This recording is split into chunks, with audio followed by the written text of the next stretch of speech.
Hi, Donna. How are you? Let me see here.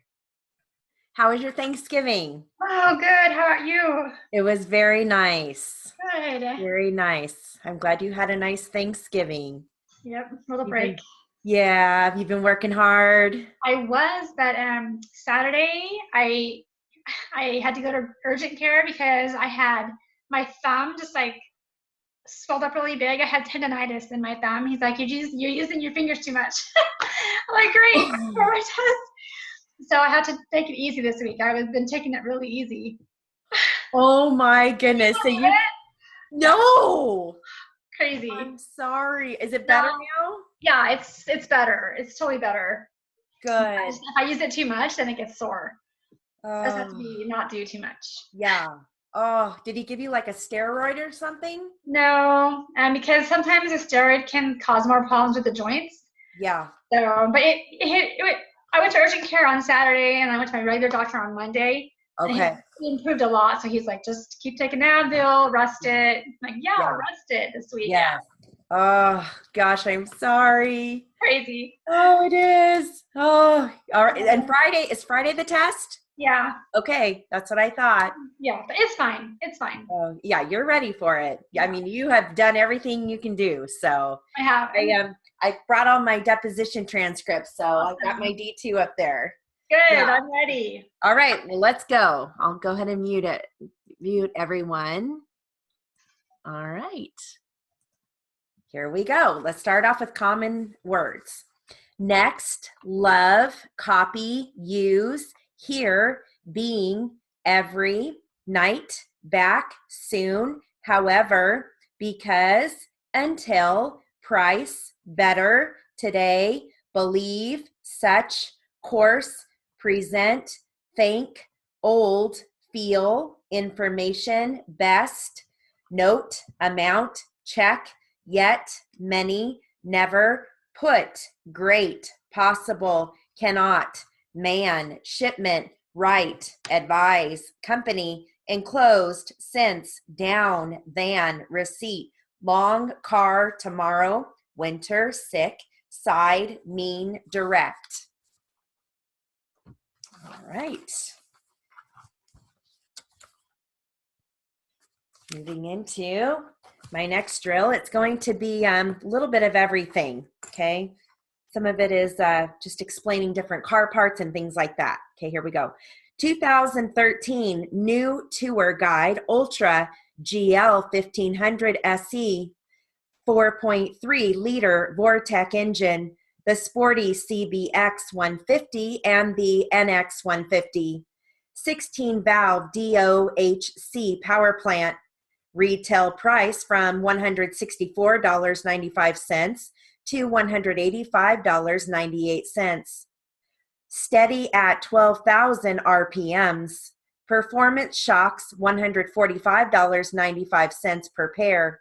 32 to 45 miles per gallon, 39.1 miles per gallon average. 488 to 512 pound capacity. 5.53 by 73.8 inch cast aluminum. 2010 Sprint FF priced at $13,198.46. 500cc Grand Prix point standings. Finished 13th on a new R100 RT. 2017 Silver Gray CBR 1000F Honda. 29.7 feet by 63.9 feet by 7.1 feet. Bank balance reached $569.72. Central LDC display. 63 easy to use gizmos. All right. A lot of those, I think, were motorcycle parts. All right, so this next one is going to cover time phrases. So we've got at any time, at that time, at the time, at this time, at the present time, from time to time. Were you in that bar at any time? May we arrive at the play at any time? At any time, you may be called to testify. Did you at any time respond to the call? Were you at the scene at that time?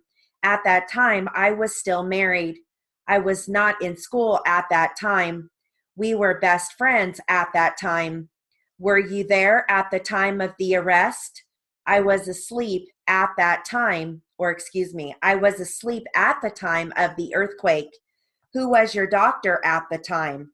At the time, we were all in the car. Are you prepared to testify at this time? At this time, I have some questions. Do you have a valid permit at this time? At this time, is the company solvent? At the present time, I am unemployed. We are not ready to go at the present time. At the present time, I am still in school. Are you feeling well at the present time? From time to time, the matter was raised. We want changes from time to time. I noted changes from time to time. We saw him at dinner from time to time. All right.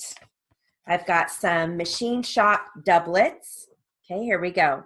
Spindle shaft, brake shoe, cutter housing, torque belt, dust shield, sharp blade, caster fork, wing blade, drive shaft, felt washer, space retainer, air cleaner, pivot nut, ignition switch, bracket support, hairpin cotter, caster wheel, dual pulley, variable speed, drill press, brake drum, double groove, fuel filter, belt tension.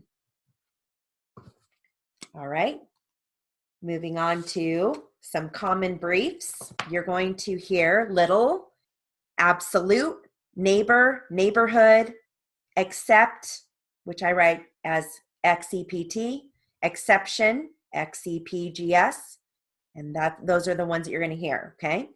The house was an absolute mess. What is an absolute number? They had absolute proof of the crime. Are you absolutely sure about that? He was absolutely in favor of the move. Ken conceded that it was absolutely true. Philosophers don't believe in absolutes. Politics does not deal in absolutes. Death is one of the absolutes in life. The papers are all here except that one. Everyone has left except Maryland. The houses are well kept except that one. The sales tax law accepts food purchases. The cost of the tour accepts children. The parking law accepts the handicapped. The law accepted seeing eye dogs. The admission price accepted children. The new rule accepted seniors. Is the school accepting the alumni? The rule is accepting them from the tax. We are accepting out-of-date tickets. He took exception to everything I said. They did not make an exception for me. Will you make just one exception? The exceptions would fill volumes. The record was full of exceptions. The law had far too many exceptions. She has exceptional talent. David showed exceptional skill. That paper was really exceptional. He is doing exceptionally well. Linda is exceptionally gifted. I am exceptionally tired tonight. That man is our next door neighbor. My neighbor borrowed the lawnmower. I really don't know my neighbor. Mr. and Mrs. Jones are our neighbors. Our neighbors have 2 big dogs. Those people are the new neighbors. We just moved into the neighborhood. We are planning a neighborhood party. She lives in a pleasant neighborhood. There is a shed on the neighboring lot. That section is in a neighboring area. We have the neighboring property. The little boy played with the train. She was more than a little surprised. Mia brought the little dog home. Okay.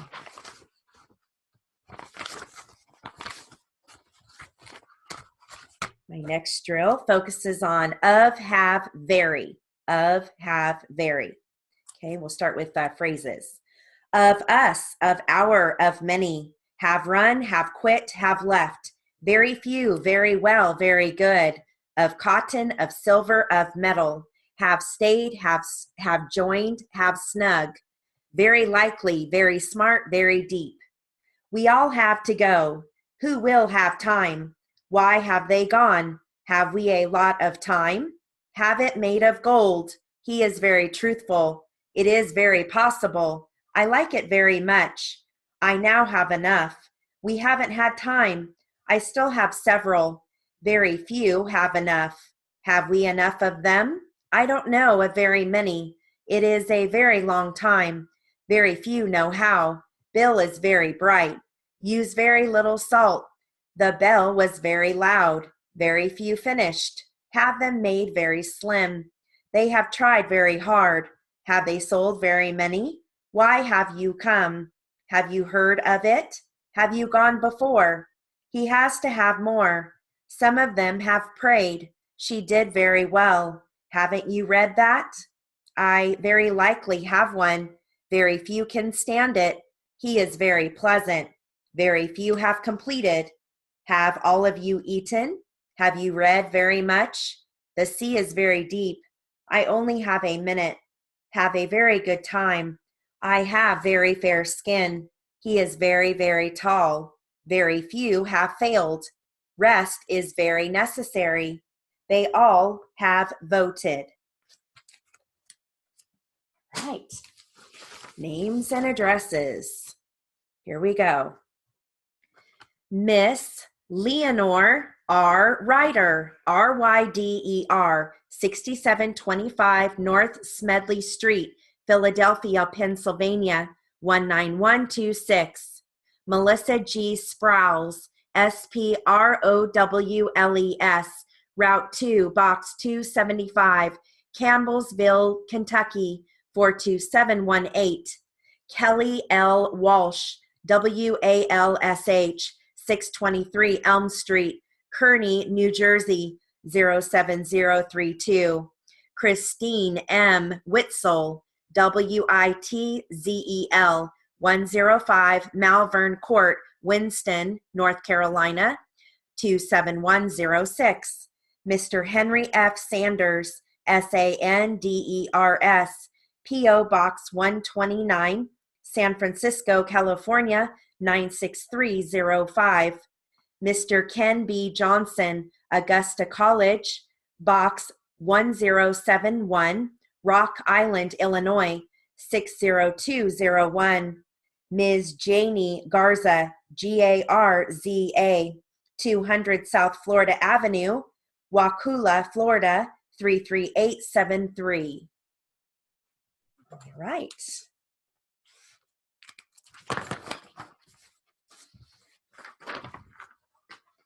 I have some medical words for you.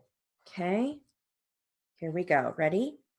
Standardized prednisone, symptom, hypodermic, aspirin, alcoholism, mastoid, hemophilia, laboratory, experiment, painful, disease, infarction, aspiration, pelvis, abdomen, nourishment, cataract, memory, metacarpal, sublingual, hernia, vomiting, eruption, adduction, pericardium, anemia, inflammation, orthodontia, quadriceps, cardiology, vascular, histology, anemia, cellulitis, arthritis, meninges, psychosomatic, articulate, neurologist, cerebrum, genetics, cervical, nasal, temporal, orifice, thyroid, nasal, Alzheimer's, and tracheostomy. All right. Let me just date this. All right.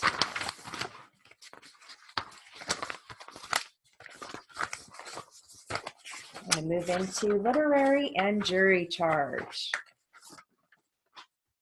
Oh, you know what I did? I brought one more drill. These are just some automobile accident words, okay? We'll go ahead and go through those, okay? I know you said that before. All right, here we go. Street light, brakes, police station, paved shoulder, dashboard, center divider, stoplight, turn, accident, driveway, engine, bumpers, fenders, wheel, horn, rear end, police car, seatbelt, carburetor, boulevard, passenger's side, rear end, impact occurred, boulevard, traveling, right side, front end, left side, tracks, left-hand lane, right-hand lane, northbound, siren, green, red, yellow, fast, avenue, traffic collision, California Highway Patrol, lane, barrier, middle, scene of the accident, driver's side, vehicle, middle, traffic, safety harness, crosswalk, gasoline tank, intersection, flashing lights, motor vehicle, motorcycle, moment of impact, sidewalk, witnesses, driver, center, change lanes, railroad crossing, driving, curb, berm, crossing, lane change, signal lights, stop sign, conditions, pedal, hospital, police officer, bots, dots, officer, injuries, ambulance, passenger, left turn pocket, emergency vehicle, patrolman, ditch, pothole, breathalyzer, accident scene investigation, roll of tape, whiplash, blood alcohol level, rear view mirror, west, road, swerve, center lane, black and white, median strip, north, fishtail, distance, point of impact, pedestrian, corner, pickup truck, number 1 lane, number 2 lane, number 3 lane, damage, southbound, strain,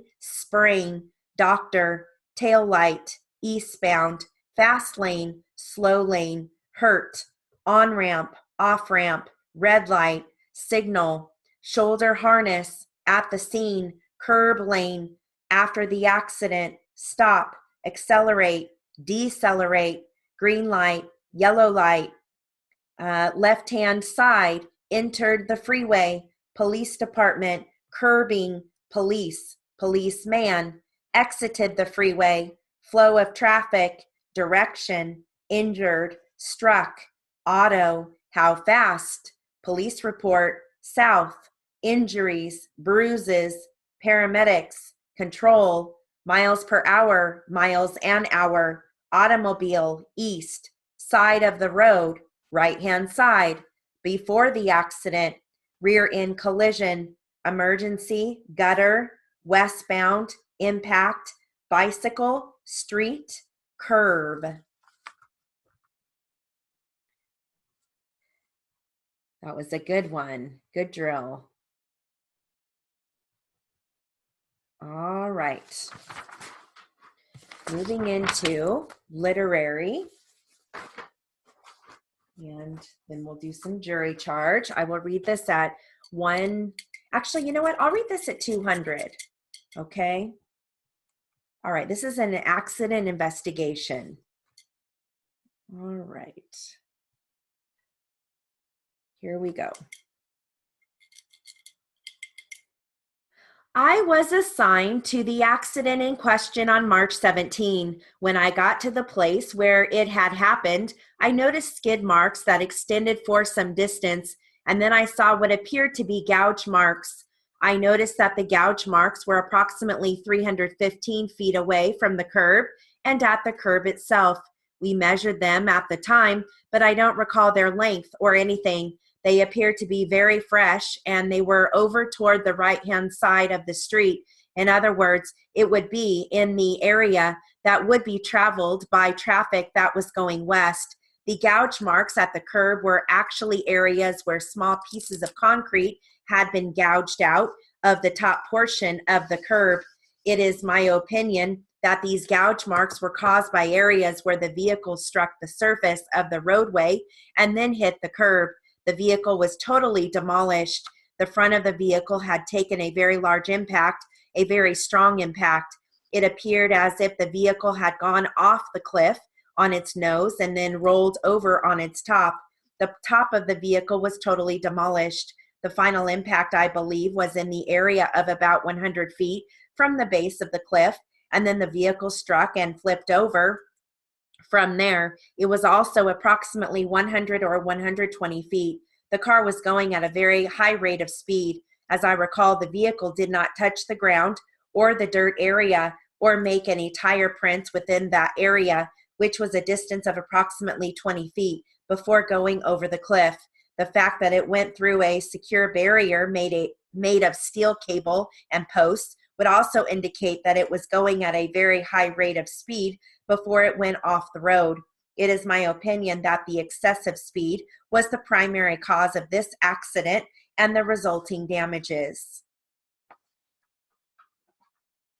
All right.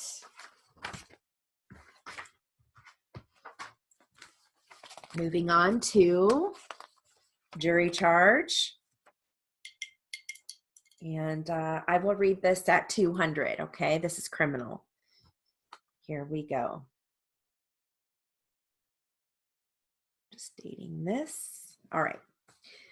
It now becomes your duty as jurors in this case involving assault and battery to determine all the facts that have been presented.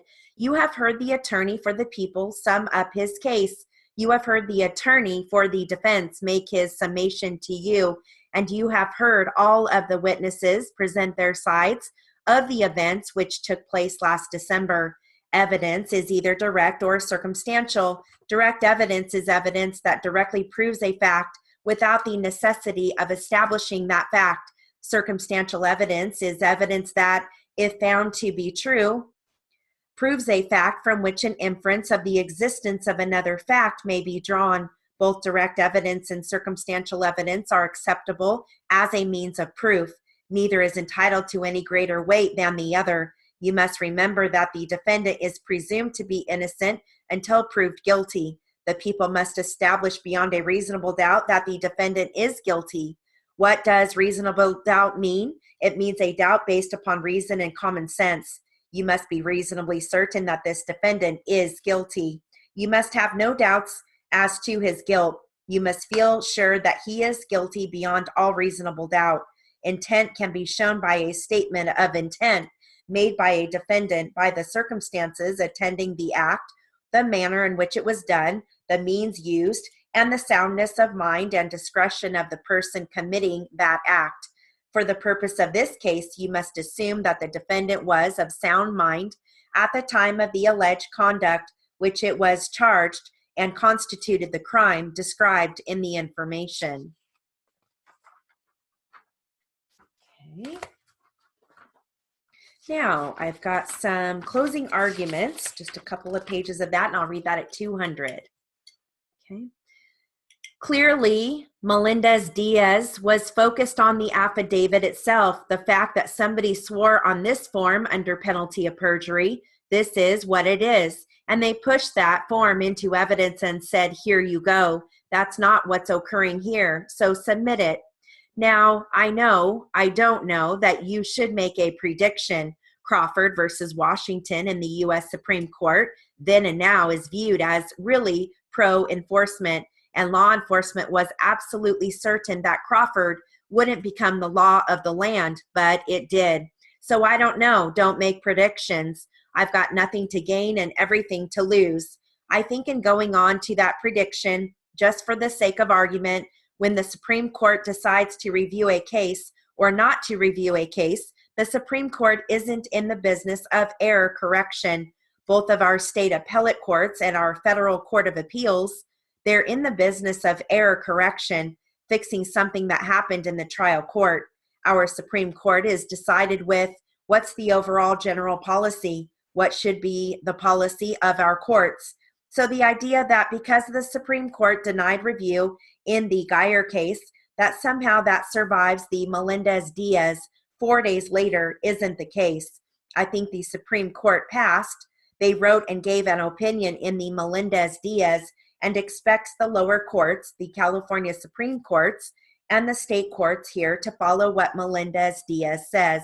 Now, I think that if Geyer was as solid as the defense are suggesting, then they wouldn't have granted review in these 4 cases that I recited and cited in my brief on page 3. That's People versus Rutterschmidt, Rutterschmidt. That, I don't have the site, but it's in my brief. People versus Gutierrez, People versus Dungo, as the court mentioned earlier, and People versus Lopez. But as the court said in the beginning, and I think what the position of the defense is here, is that when we look at what is the core function of a DNA analysis, the core function of a DNA analysis is to either exclude or to include a particular suspect to a particular piece of evidence. That's the core purpose. That's the core function. And that function is essentially geared and designed to present in front of a jury if a jury trial becomes necessary. That's testimonial evidence. That's what I said in my brief. This function is not academic. It's not an academic exercise. It's specifically tailored for law enforcement to provide evidence to this DNA lab and make a determination if the suspect is connected with the evidence. That's presenting information to a jury. That's what testimonial evidence is. I'm not going to make a prediction and say Geyer is going to be overruled or not, but I'm going to say this is what Melendez-Diaz says, and counsel is correct. The actual holding on Melendez-Diaz is tailored towards an affidavit, but really it's the same thing. If a technical reviewer comes in and says, I'm going to read what another person did, that's the same as if you had an affidavit. So it is still testimonial evidence. For that reason, we would ask that the work performed by Miss Calvin be heard. Okay. Moving on to Q&A.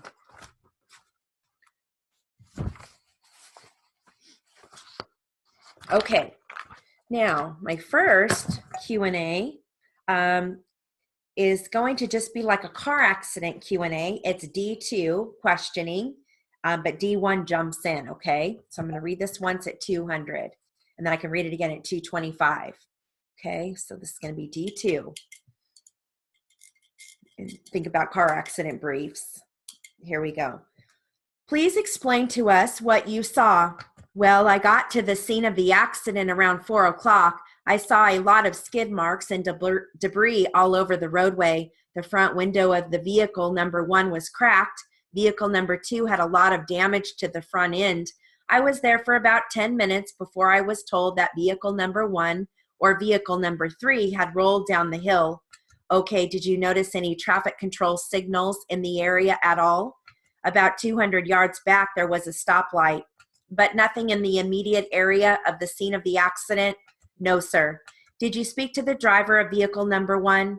No, the driver was being tended to in the ambulance. I did, however, speak to the passenger. She told me that her husband, the driver of vehicle number 1, never wore a seatbelt, and at the point of impact, his head hit and cracked the front window of the car. Okay, did you take a report regarding the driver of vehicle number 2? Yes, I did. He told me that he was following close behind vehicle number 1. When the collision occurred, he ran into the back of vehicle number 1. Just before the accident, he did try to go around vehicle number 1, but he ended up making contact and having his bumper ripped off. And what happened with vehicle number 3? From what the witnesses tell me, he was driving very quickly before the accident. Both parties made reference to seeing him in their rearview mirror. He swerved to avoid a collision and rolled down the hill. All right, so let's do that again at 225. Okay, all right, here we go. Please explain to us what you saw. Well, I got to the scene of the accident at around 4 o'clock. I saw a lot of skid marks and debris all over the roadway. The front window of vehicle number 1 was cracked. Vehicle number 2 had a lot of damage to the front end. I was there for about 10 minutes before I was told that vehicle number 3 had rolled down the hill. Okay, did you notice any traffic control signals in the area at all? About 200 yards back, there was a stoplight, but nothing in the immediate area of the scene of the accident? No, sir. Did you speak to the driver of vehicle number 1? No, the driver was being tended to in the ambulance. I did, however, speak to the passenger. She told me that her husband, the driver of vehicle number 1, never wore a seatbelt, and at the point of impact, his head hit and cracked the front window of the car. Okay, did you take a report regarding the driver of vehicle number 2? Yes, I did. He told me that he was following close behind vehicle number 1. When the collision occurred, he ran into the back of vehicle number 1. Just before the accident, he did try to go around vehicle number 1, but he ended up making contact and having his bumper ripped off. And what happened with vehicle number 3? From what witnesses tell me, he was driving very quickly before the accident. Both parties made reference to seeing him in their rearview mirror. He swerved to avoid a collision and rolled down the hill. All right. Moving into our next one. Again, this is a car accident one. It's going to start with D2. D1 jumps in, and so does plaintiff. Okay. All right. So we'll do this once at 200, and then we'll do it again at 225. Okay. Here we go. What time did you arrive at the scene of the accident? I got to the scene of the accident at 4 o'clock. 4 a.m.? Yes. What did you observe at the scene of the accident? Well, the first thing I noticed was the skid marks. They had a continuous straight line pattern until they passed through almost the entire intersection. This indicated to me that this vehicle had to have been going at least 80 miles an hour before slamming on his brakes. The position of the second vehicle and the damage to that made it clear that the point of impact was just below the front passenger window. Did you speak with anyone at the scene? Yes. With whom did you speak? I spoke to the drivers of both vehicles. The passenger of the impacted vehicle was taken away in an ambulance after the collision. What did the driver of the impacted vehicle tell you?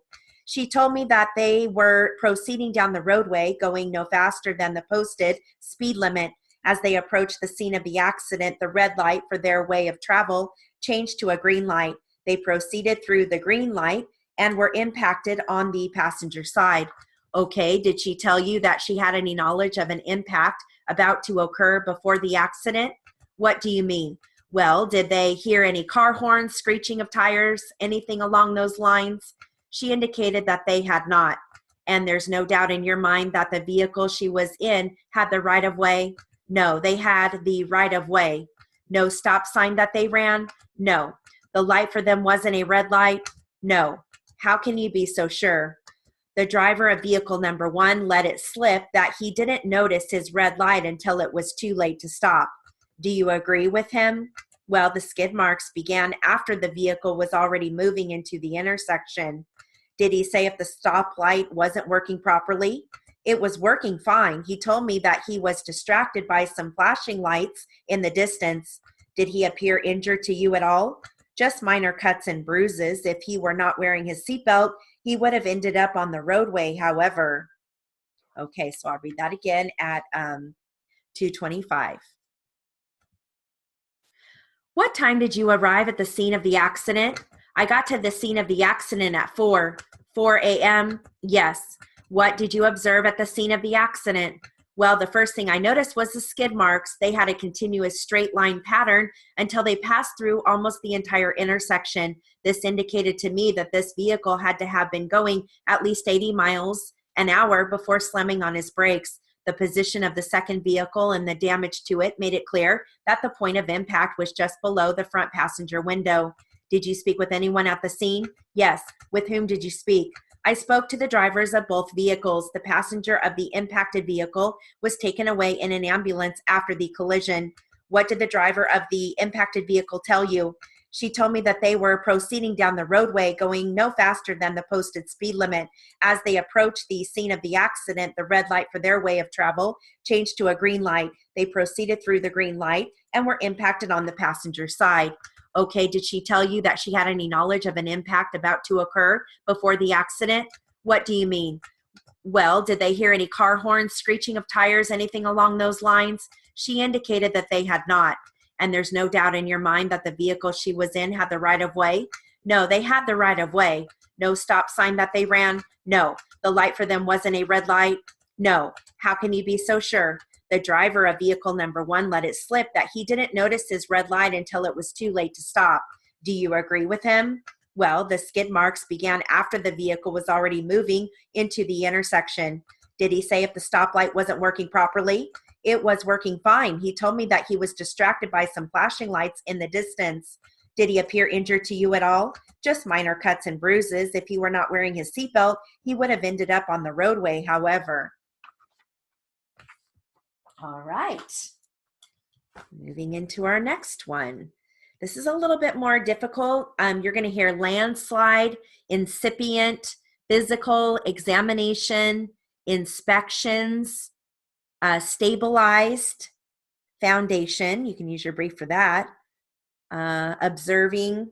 Okay, so this is going to be plaintiff questioning, but D2 and D1 jump in. Okay, so I'll read this once at 200 and again at 225. Here we go. Did you make any subsequent inspections of that home after this first occasion? Yes. What is your opinion? My opinion is that there is some incipient landslide beneath and adjacent to the home. And do you have an opinion based upon your examination and inspection of the home as to whether this is causing the foundation of the home to be damaged? Yes. And what is your opinion? It is causing the foundation to be damaged. In what respect is it damaging the foundation? It is causing the foundation to be pulled downward and outward with respect to the house. And have you inspected the plans of this home? Have you inspected the foundational plans? I have inspected the plans.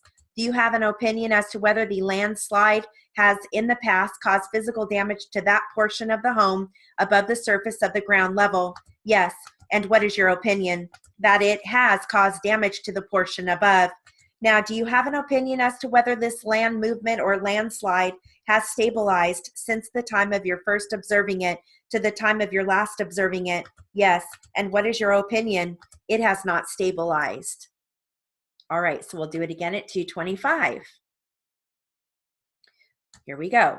Did you make any subsequent inspections of that home after this first occasion? Yes. What is your opinion? My opinion is that there is some incipient landslide beneath and adjacent to the home. And do you have an opinion based upon your examination and inspection of the home as to whether this is causing the foundation of the home to be damaged? Yes. And what is your opinion? It is causing the foundation to be damaged. In what respect is it damaging the foundation? It is causing the foundation to be pulled downward and outward with respect to the house. And have you inspected the plans of this home? Have you inspected the foundational plans? I have inspected the plans. Do you have an opinion as to whether the landslide has in the past caused any physical damage to that portion of the home above the surface of the ground level? Yes. And what is your opinion? That it has caused damage to the portion above. Now, do you have an opinion as to whether this land movement or landslide has stabilized since the time of your first observing it to the time of your last observing it? Yes. And what is your opinion? It has not stabilized.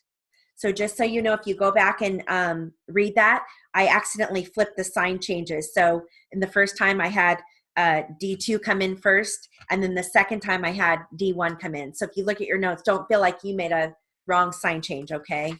I didn't mean to do that, darn it. Sometimes it just, going that fast, it just happens. All right, so now, how are we doing on good? We're doing good on time. Now, you have a choice. I have a deposition transcript that I can just, start reading at 225, or I have a 2-page transcript that I can read once at 200 and again at 225. You want to do that one? Okay, the 200, go to 225. Okay, and actually this is D2, but D1 and plaintiff jump in. So I'm going to read this once at 200 again at 225. You're going to hear Joyce Duncan, Mrs. Watson, Peachtree Road, ibuprofen, Mrs. Hoover, Mr. and Mrs. Moore. Okay.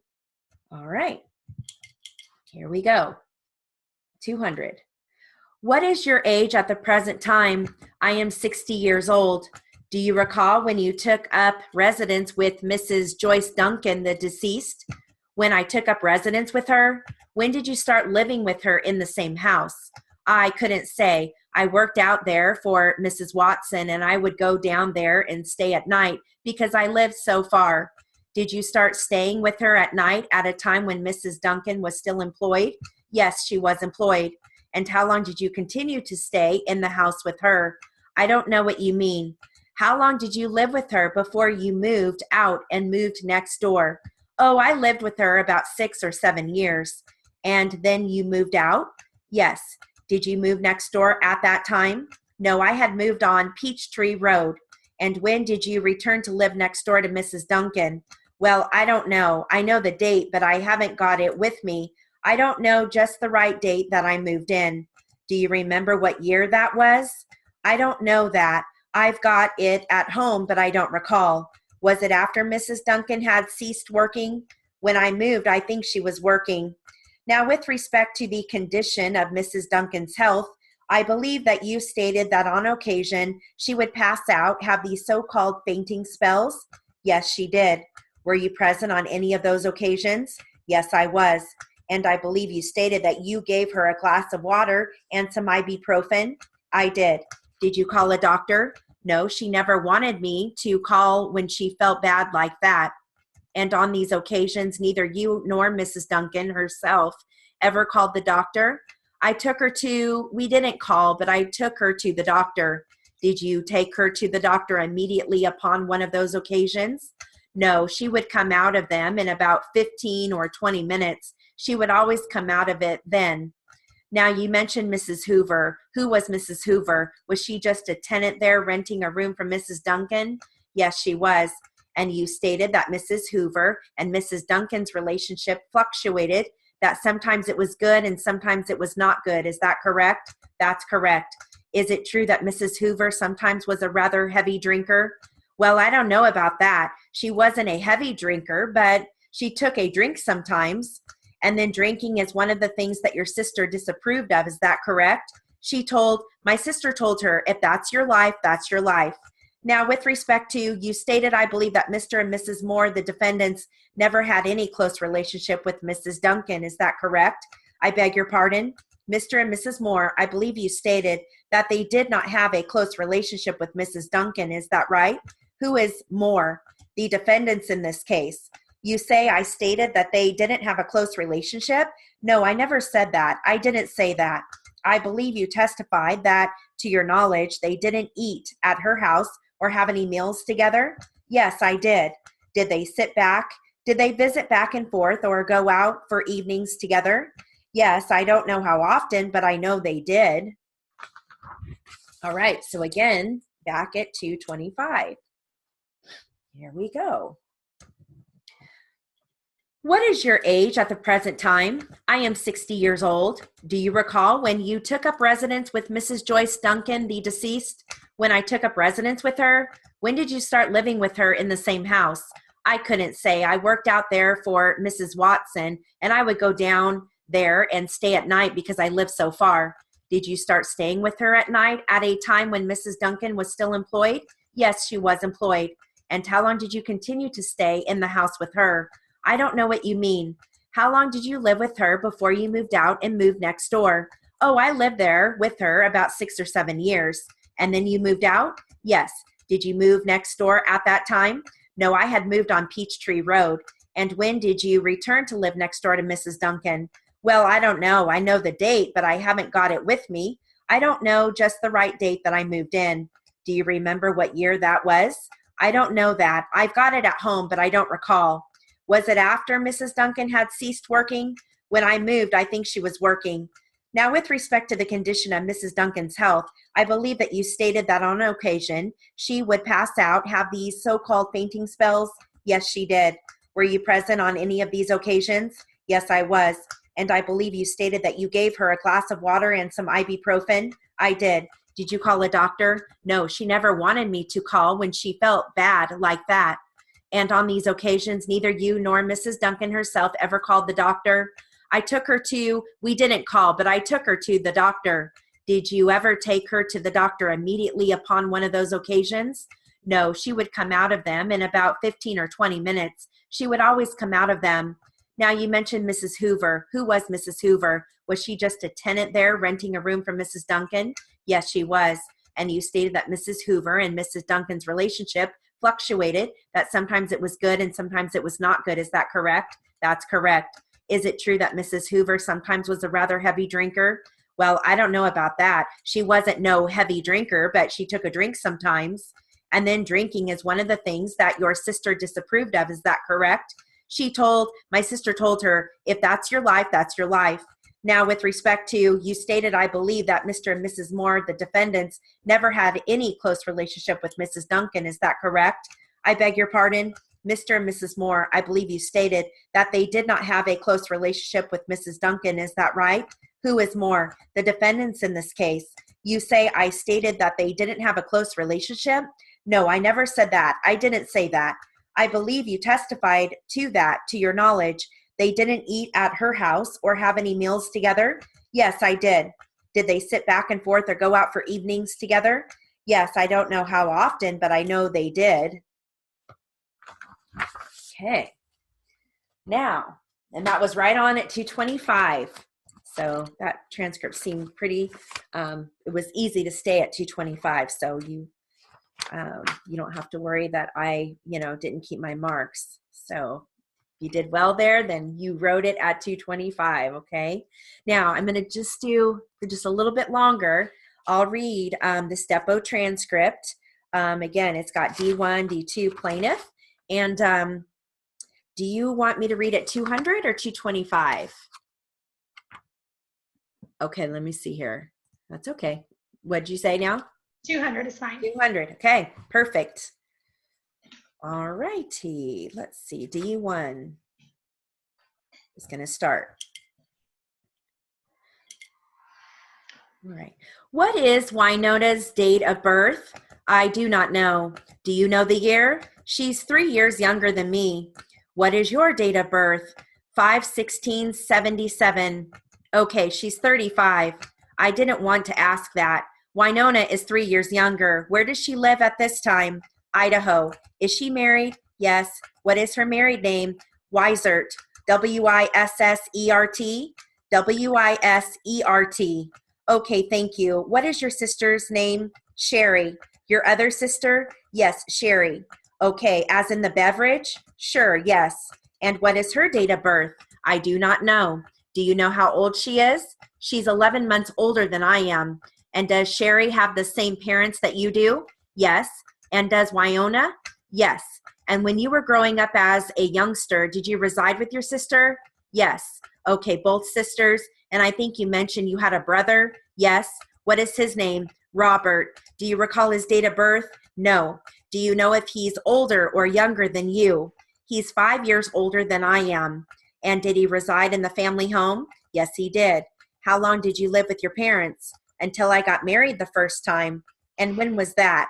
The first time I got married, oh geez, it's hard to remember the year. I'd say about got out of high school in 1998. 98. After you married him, basically, did you live apart from your parents or have you lived with your parents since that time?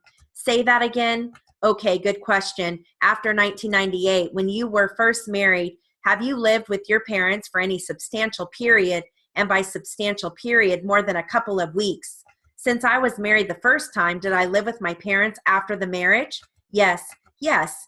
And when, after you were first married, did you first live with your parents? Approximately 4 months after. And how long did you live with them at that time? 11 months. And was that with your husband? No. You were separated from them? Yes. From him, I mean. Yes. Now, where did he live at that time? He was in the Gulf. In the service? Yes. And you were divorced from your first husband, which I didn't note, but you were divorced from your first husband? Yes. And I'm not trying to, approximately what year were you divorced from him? I believe we were married for almost 6 years. During that 6-year period, you mentioned that for an 11-month period, you lived with your parents because he was, if not because, but when he was in the Gulf. Did you reside with your parents during that remainder of that marriage for more than a couple of weeks? No. You were divorced from him and then married to Mr. Bueller? Yes. And during your marriage to him, were you ever separated from Mr. Bueller? Yes, in a legal sense. And you're not an attorney, but did you separate from him in the sense that you wanted to reside apart from him? Yes. And how many times did that occur? Once. And for what period of time? 3 weeks. And in what year? That was the year we were getting our divorce. Okay, during the period of time that you were separated from Mr. Bueller in anticipation or during the divorce, did you live with your parents? Which divorce are you talking about? From Mr. Bueller? Yes. So during that 3-week period, did you live most of the time with your parents? Yes. And after the divorce, did you continue to live with your parents? No. Where did you live after the divorce? Mobile home. Did you live alone? Yes. You indicated you went to the emergency room or hospital down at the desert And a day or 2 days after that, you saw Dr. Beret in Altaloma? Yes. And at that time, you expressed what physical symptoms you experienced and generally how you felt? Yes. Have you ever been hospitalized overnight in a hospital since seeing Dr. Beret following the accident of April 8, 2009? Yes. Where have you been hospitalized? Redlands Community Hospital. Okay, any other hospital? No. When were you first hospitalized at Redlands Community Hospital? Are you talking before the accident? At any time. I thought he said after. I did earlier. I did ask you when, after the accident, were you ever hospitalized? And you've indicated Redlands Community Hospital. Now I am asking you, when in your lifetime were you ever hospitalized, first hospitalized at Redlands Community Hospital? When in my lifetime? When in my lifetime are you asking? You're a young lady. Well, before this time or after this time, I'm mixed up here. Okay, I'm not trying to confuse you. I'm sorry. When were you first hospitalized after this auto accident on April 8th, 2009 at Redlands Community Hospital? Oh, you mean like the date? If you know, approximately a year. So 2010 that you were hospitalized? Yes. And how long were you hospitalized when you were first hospitalized there? This time? Yes, in 2010, overnight. Why did you go or why were you admitted? D and C. And that's not connected with this accident? I wouldn't think so. Okay, and I don't mean to be rude to you. I also want to find out what you are claiming by way of damages. So that was for a D and C overnight. And as far as you know, that was not connected with this accident? No. Is he correct? Correct. Have you been admitted as a patient to Redlands Community Hospital since that time? No. Were you a patient at Redlands Community Hospital before the accident? Yes. On how many occasions? Twice. Can you generally tell me why you were hospitalized? D and C. Did any of the 3 hospitalizations, the 2 before the accident and the 1 after the accident, have anything to do with anxiety? No. Did they have anything to do with complaints to your back? No. Did it have anything to do with complaints to your neck? No. Have you been hospitalized anywhere else since the accident of April 8, 2009? No. Have you seen, weren't you at San Antonio Community Hospital? Yes, I thought he knew all about that. She's confused, counsel. That's fine. Okay, I was hospitalized after the accident at San Antonio Community Hospital for 3 months. How soon after the accident? 3 days. So shortly after the accident, you were hospitalized. Yes. Why were you there for that 3-month period? What did you feel? I'm not trying to make you a doctor. Okay, I was terribly afraid to be around anybody, to do anything. I cried a lot. I had a lot of depression. My back hurt. My head hurt terribly. I had terrible headaches, nightmares, where I would wake up screaming. Had you ever had any feeling of depression before you were hospitalized at San Antonio shortly after the accident? Now, can you say that again, please? I'm sorry. Sure. You've indicated to my inquiry that you were hospitalized for approximately 3 months at this hospital, 3 or 4 days after the accident. You've indicated to me, as far as you know, that why you were a patient at the hospital is that you were afraid of people, that you cried a lot, and that you were depressed. Yes. Did you have any of those feelings or similar feelings before the accident? No.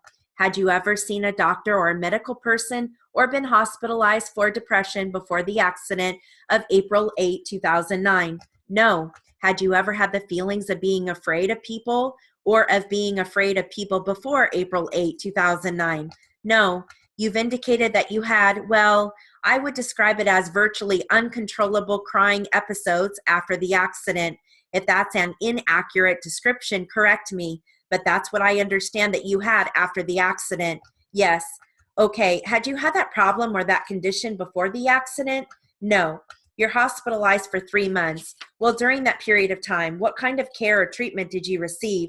Well, I was seen by a psychiatrist every day. I was having therapy for my back, physical therapy. And what was the name of the psychiatrist who was seeing you? At that time, it was Dr. Vogt. How do you spell his last name? V-O-G-T.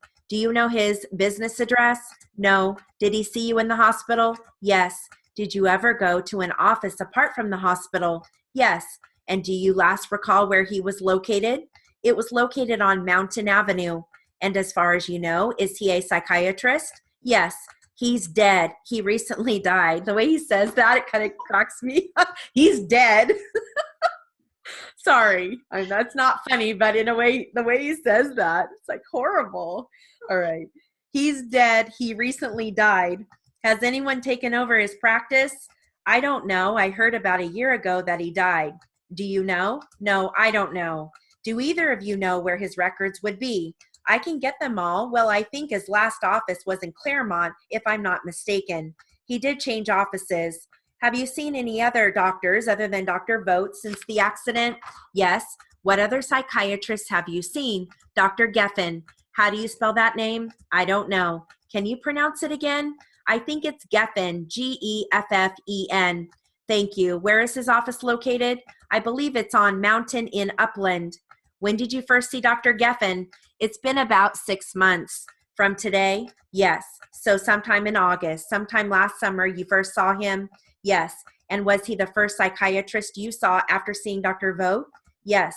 When did you last see Dr. Vogt? Oh, let's see. Gosh, about 2 years ago. And why did you see him 2 years ago? Or yes, generally.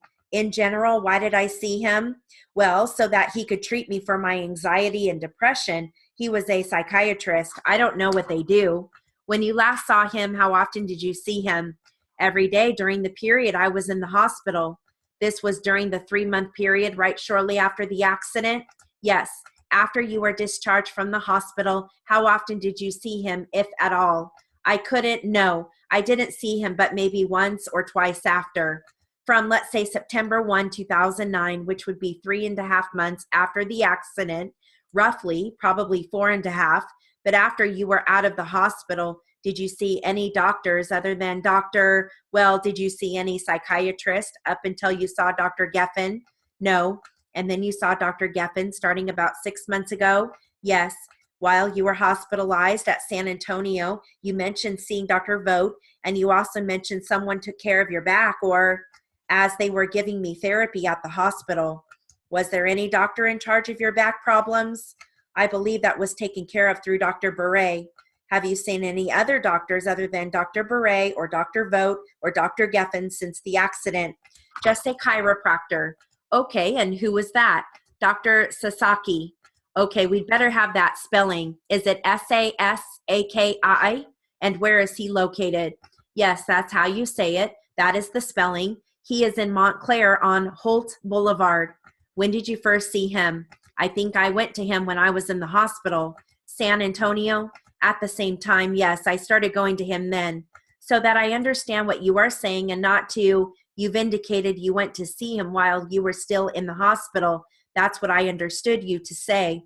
Were you still a patient with him when you saw Dr. Sasaki? I believe so, yes. So did he come to the hospital to see you? No, you left the hospital to see him? Is that what you are saying? Yes, yes. And was that at his office on Holt Avenue or Holt Boulevard? Yes. All right. How was that? It was towards the end, it got so good. I don't know why I was kind of freaking out at the beginning. And then I just settled down. Good. I don't know why I do that. I know. That's common. Yeah. That's common. You probably have a lot going on in your mind. I And think there were a whole bunch of short questions and answers, like yes. short, and I was like, oh, stop doing that. Yep. I know it. Sometimes even though the material might not be dense, even though, there's a lot of going back and forth, it's like, Yeah. Wow. Well, you are so ready, Donna. I know. I know I'm ready. I just feel like if it doesn't happen, it's because you lose it sometimes, and I have to be okay with that. It's just a process. And just go in telling yourself, it doesn't have to be real time. Like, as long as I can read what I wrote, all the proper names, right. Whatever you have to, like Montclair, that were on there. If you don't have time to do Montclair, just do Mont. Yeah. And the good thing is they are going to give you a word list before the test. Yeah. So they're going to go through and give you they would say Dr. Montclair, or I'm sorry, Montclair, Dr. Sasaki. Yeah, Sasaki. So, you come up with something, Yeah. So that's the good part. So you know, that's going to help a lot. So as long as you have a readable outline and you know what it is, and just tell yourself, even if you drop just a couple words, I mean, you can miss 50. Yeah. So Just get the designations. I just have to get designations. I yeah. was messing that up at the beginning. I was just murdering it. And then I settled down and it was fine. Yes. See, So, just oh, get in. And then they'll give you instructions so you can be writing as they're, you know, as they're talking. Like if anybody can't hear or understand me, please raise your hand now. So yeah, so as they're talking, if as long as you can see and hear them, you can write to their voices. They're going to make some jokes. They're going to try to break up the, you yeah, know, settle you us know, down. yeah, they're not there to try to intimidate you. Everybody's so nice, and if Yeah. anything, just remember that it's usually slower than what you expected. So then, I sure hope so. yeah. So don't freak out because it's slower than you expected. You know, you hear people say that like, "Oh, I wasn't expecting that," and that's good. You know. I just settled down. Like today, I went and did some captioning, and the first part of the class, I was a mess. Like I would hate to be that student. And then the second half of the class, I just settled down. Mm-hmm. I just need to get in there and write a little bit. In fact, I think I'm going to just take like maybe this class or one of the other classes on that morning and then just relax and then go down. So Yep. Yep. That's right. And they have, you know, they have warm up the night before if you want to go do that. You know, they got warm up that morning. And so you know, you just do whatever feels good for you. I'm the type of person that likes to see the atmosphere. Even yes. though you know, the testing might be a little different, but at least if you go to the warm up, it's still the same, it has the same feel to it, you know? Yeah. I like to rehearse. If I can rehearse it a Yep. number of times, I'll be Yep. good. Yep. Exactly. I try not to put too much pressure on myself. Just, you're not always perfect. You don't always have a good test. I really want to pass it. I really want to just have it done. But if not, it's not the end of the world. That's I right. can't take that pressure. No. So just, it's okay. Yep. Do your best and then go, just do your That's best. right. That's right. That's right. That's exactly the great attitude that you should have. And what group are you in? My test is at 11:20. Nice. So I think I'm second then. Should be Okay. second group. I'm not sure what time they're starting, but Okay. yeah, I What? have plenty of time in the morning. Awesome. Yeah. Yeah, that's awesome. What a perfect time. Because I Yeah. remember not wanting to get the very first group. It's almost like those readers, after they've read it once and they get better at it, you Settle know? down too. Yeah. So that's good that you don't have the first group, Yeah. you know? So, oh, you're going to do fine. You're going to I be hope so. fine. Yeah. Yes. Well, text me if you want afterwards. Let me know I what you think. will. And I'll just tell you how I feel about it. okay. Yeah. Yes. And I'll be saying a little prayer for you. Oh, I can use all those. Yes. Thank you. Yep, I will. So, all right, Donna, will you have a wonderful night? If you come up with any questions, feel free to text me. You have your printer all ready and stuff to go? Yeah, I fit everything in my bag last night and tried it out. It's all fine. It's all Good. gonna be with me on the plane, so Good. they can lose my clothes or whatever. Yep, As long as I have that's right. mine. And my dictionary. Don't forget my dictionary. Yep, yep. Um, Make sure you have pencils and, yeah, all of that stuff just in case you need any of that. So, I got extra ink for the good. printer. Good for you. Yeah, whatever Awesome. happens, I should be ready. And, if you happen to have a little mishap with something, anything, your machine, your printer, don't feel free to ask somebody. They'll help you. They do help. That happens sometimes. And Yeah. don't feel like, oh my gosh, I'm sitting here and I can't get help. They will help you. They said I can set up my edit station the night before. Yep. So I Yep. figure I'm just going to go in there and test it. And then I have the rest of the evening. If something's wrong, I can go buy a new printer or a new computer. I don't know. I can go do whatever I have to do. People have had to do that before too. Thank God they set up the night before. Yeah. And and then they test it out and you just know, it's ready to go. Bring lots of printing paper and yeah. I even brought my Eclipse dictionary. I have it on my little memory stick in my bag. good. Oh yeah, you're ready. You're so prepared. Yes, that's the way I operate too. I just don't like any surprises. I like to no, I'm ready. And yeah, and the more prepared I am, the less worried I am. So just if I have that taken care of, then all I have to do is write, and I can do that if I just settle down. Yes. So yes, that's right. Yeah. That's right. And you've worked so hard. So Gosh. yeah, you have. So All right. Well, I'm excited for you. I'm going to be Thank you. thinking about you. It'll be good. It'll be good either way. Yep. That's right. That's right. Yeah. So just don't put any pressure on you and just either way, you've got your RPR. I mean, Yeah. that's right. So that's right there. That is so, you should be so proud of yourself. That's good. I wish I don't want to move to another state. So Yeah. Yeah. You'll do it. yeah, I will. Eventually it'll be fine no Yep, matter it what. will. It will. No matter what. Yeah. So, all right. Well, let Well, me thank know. you. All right. Okay. I'll talk to you later. Bye, Yeah. Donna. Bye. Bye.